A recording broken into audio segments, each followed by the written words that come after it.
up, buddy? Good, how are you? It's good to see you. Yeah. We'll get some ice cream? Yeah, let's take a ride. Yeah, this thing's awesome, dude.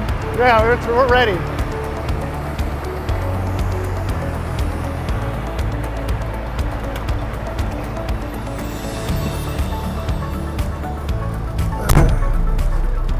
All right, here we go.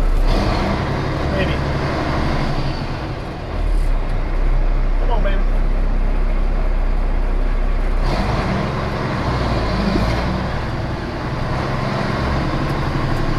So, how's Nashville been for you? Oh, we love this city, man. My wife came down with me, which is really cool. She doesn't get to make every trip, but this is one place, and I don't know if it's the music or it's just kind of the culture of the city, but we really, really enjoy it. Yeah. So, whenever I speak, we cut out, and it's day drinking and country music.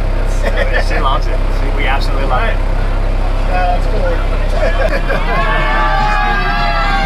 That's what you get into right there. Yeah. So, coming out here to Nashville, obviously you're here to work, but you got to play. What was the class you were teaching this week at Firehouse? So we did our Intoxicated Leadership class, which is always really exciting for me because, as I've traveled, I don't really feel like anybody else is talking about this kind of stuff. There's people talking about staying in control of your emotions for the physical side of it, like being able to make decisions under pressure. But when you talked about building relationships and actually influencing that environment so that you have more credibility with your people, and helping them feel better about themselves and the job, like nobody's talking about that piece. So it's it's hard to get people to come to a class about feelings, but once they're there, they don't want to leave, which is really neat.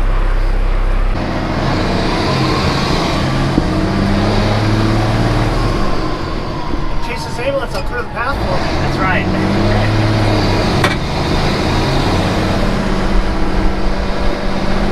So how'd it come about with getting into that?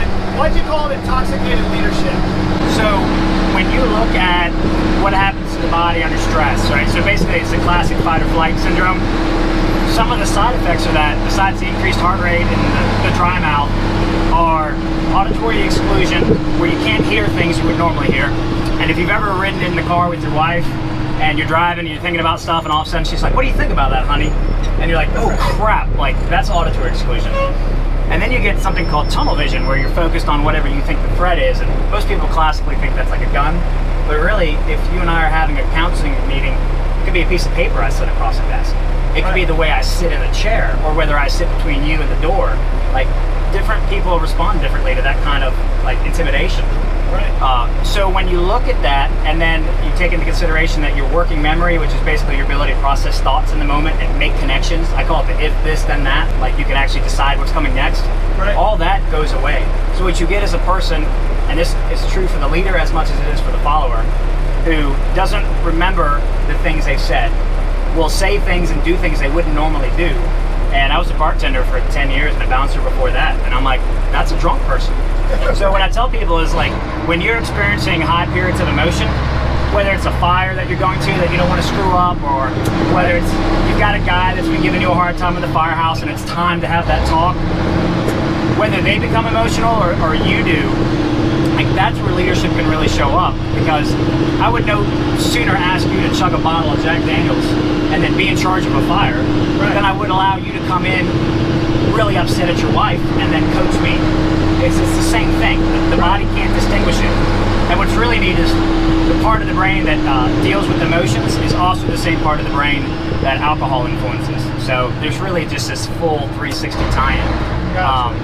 And I'd heard of toxic leadership, but I'd never heard of anybody talking about intoxicated. And you know this, you got to have a hook. So that just kind of became it. And the more that I've talked about it, the more relevant it really, really seems.